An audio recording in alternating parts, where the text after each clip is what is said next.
Largada, então, viu o Verstappen segurando a ponta, sem grandes problemas, na verdade, se defendeu bem e não foi ameaçado concretamente em momento algum. E dali para frente, só foi encontrar o Norris de novo muito rapidamente na saída do pit stop. A gente já vai falar deste lance, né? Que eu achei assim patético da parte do Norris sequer cogitar pensar que poderia fazer alguma coisa ali naquele momento, né? A gente já vai falar disso no detalhe quando o slide chegar. Lá atrás do Bortoleto, eu não, obviamente, agora a gente faz a nossa transmissão, então eu não sei o que disse a transmissão brasileira sobre isso, mas a largada do Bortoleto foi ruim e eu mostro para vocês a largada do Bortoleto em 3 atos. Tracionou mal quando passou ali de segunda para terceira marcha, deu para ouvir que deu uma patinada, foi ultrapassado aqui à direita em cima, primeiro por Ocon, aqui embaixo à esquerda, depois por Durham, e aqui embaixo à direita, na saída da primeira curva, por Lance Stroll. E aí, de 17º, caiu para 18º, 19º. 17º, 18º, caiu para 20º, né? Depois ele seria 19º na corrida inteira, porque o Stroll teve problema e ficou atrás dele, depois daquele pit stop ruim. E lá ficou, né? Não foi uma grande atuação do Bortoleto aí. Não está fazendo nada terrível, não teve nenhum momento horroroso, como, por exemplo, Hadjar na primeira corrida, ficando na volta de apresentação. Berman, que rodou em sucessão e bateu em sucessão em Albert Park. Durham que deu aquela cacetada agora na sexta-feira em Suzuka. Dizem, suspeita-se, né, por tentar dar um lance de simulador com um carro de verdade. Mas a verdade é mais, até podemos falar disso aqui, chegar aí na nossa meta de superchat, tem novatos melhor, brilhando mais. Então vamos lá. A corrida virou então esse jogo de entender o que daria para a McLaren, se é que daria para tentar alguma coisa. Por quê? Porque a Pirelli talvez tenha pecado e levado uma gama de pneus mais duros do que o necessário para a Suzuka.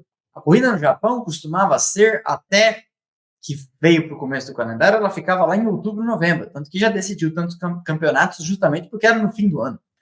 E agora ela acontece bem mais cedo. E como acontece bem mais cedo, a temperatura na pista era de 20 graus, a temperatura ambiente hoje durante a corrida era de 14. Tava frio, você via as pessoas de blusa na arquibancada. Tivemos até um Boots on the Ground que mandou foto para mim no inbox. Tava lá na arquibancada, você via que tava friozinho lá. Você viu os pilotos na Drivers Parade, todo mundo usando roupa de manga comprida.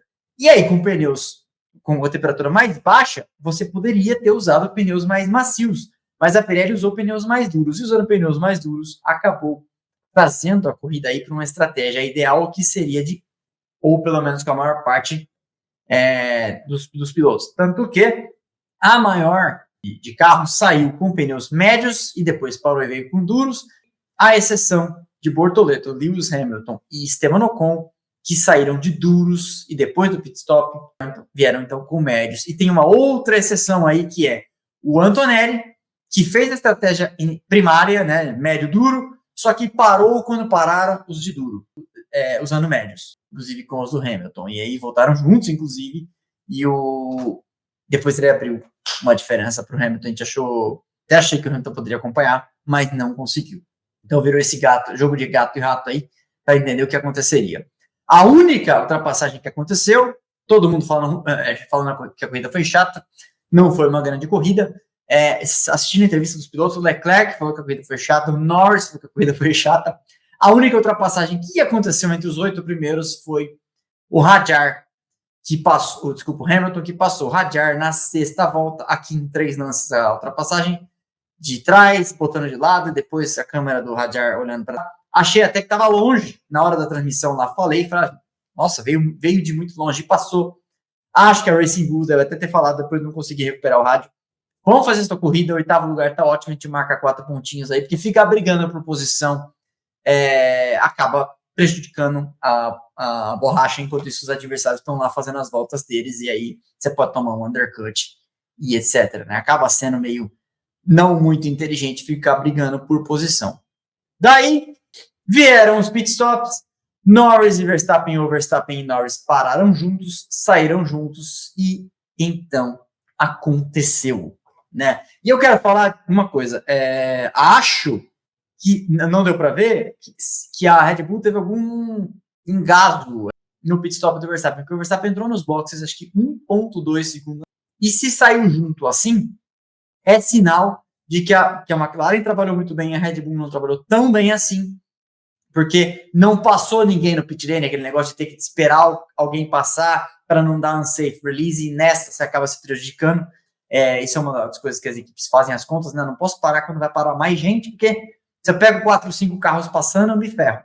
Não posso liberar meu carro, porque não tem intervalo para o carro sair, e aí o cara se ferra. Como nesse momento não estava passando ninguém, eu acho que foi só um pit stop mais lento, mais moroso mesmo. O Norris saiu. Você vê na segunda foto ali, ó, em cima, à direita, o Norris está saindo, o Verstappen já está passando, né? Obviamente, um vem em uma velocidade um pouco maior, ainda que seja 80 km por hora, o outro está saindo de parado, né? E quando bota de lado, e botou mesmo de lado, o Verstappen tinha linha. Eu não sei o que o Norris pretendia ali, e falei na transmissão que tinha um sério risco de danificar o assoalho. Ele chegou a dar uma balangada, uma calangueada ali com minha mãe, e poderia ter batido, poderia ter estragado o carro, mas acabou saindo barato. Só que assim, onde que o Norris achou no planeta que ele tinha alguma chance do Verstappen dar espaço para ele? Achei que foi um tipo de manobra de tentar provar alguma valentia que só faz um desserviço à causa de mostrar que dá conta do Verstappen. Já achei a narrativa da Netflix, da série da temporada 2024, um pouco forçada, querendo mostrar que o Norris é um banana, querendo mostrar que o Verstappen não liga, não tá nem aí para ele, etc. Eu acho que não é tanto assim uma coisa nem outra, né? Mas é claro que, como eu fiz no vídeo dos 30 anos da morte do Senna, tentando entender o fenômeno Ayrton Senna como uma coisa de psicologia de massa, eu acho que no mundo atual, em que a sofisticação do raciocínio é cada vez mais achatada, você precisa contar uma história cada vez mais dual, cada vez mais binária. Um é ruim, um é bom, um é bundão, outro é valente, né? Não tem meio termo, né? Porque é aquela coisa, você vira e fala assim, ó, não acho que fulano de tal é o maior da história. Começam a responder para você como se tivesse dito que ele é o pior da história. Um espaço monumental. Eu não acho que o Pelé foi o maior, eu prefiro, sei lá, o Birubiru.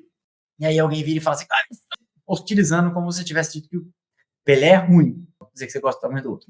Mas eu acho que o Norris, desse jeito, fazendo o que faz, facilita as narrativas e facilita quem quer grudar o selo na testa dele de esse aí é um banana e o Verstappen, o cometa Halley. Que é uma tese perfeitamente admissível. O que o Verstappen vem fazendo nesse campeonato é genial. Mas eu tô dizendo aqui, se eu fosse coach do Norris, se eu fosse amigo do Norris, se eu fosse chefe do Norris, eu falar, não se coloque nesse tipo de posição. Não se apequene, né? Não faça papel de otário. Né? Sabe quando você tem aquele amigo que tá tomando um pé na bunda e o cara começa a se humilhar, ou aquela amiga, etc., né? Começa a se humilhar e você fala, não faz isso. Você não precisa passar por isso. Então, acho que é um pouco parecido com o que o Norris faz em horas assim. Isso aqui é um lance, assim, a lá André de Césares. É bizarro. E o Norris é muito maior do que o de Césares. Mais um gole d'água. Continuando. Até como eu falei, vieram então os pitstops da turma que largou de pneus duros. E aí estavam entre eles, né? Ocon, Hamilton e Bortoleto, que esticaram o primeiro trecho, inverteram a estratégia e vieram, em vez de médios duros, de duros médios. Acabou não fazendo grande diferença nem para nenhum dos três. O Hamilton não conseguiu acompanhar o Antonelli e o Ocon também não fez grandes coisas e o Bortoleto também não conseguiu passar o Ocon. Mas era uma aposta. Não tem por que não tentar.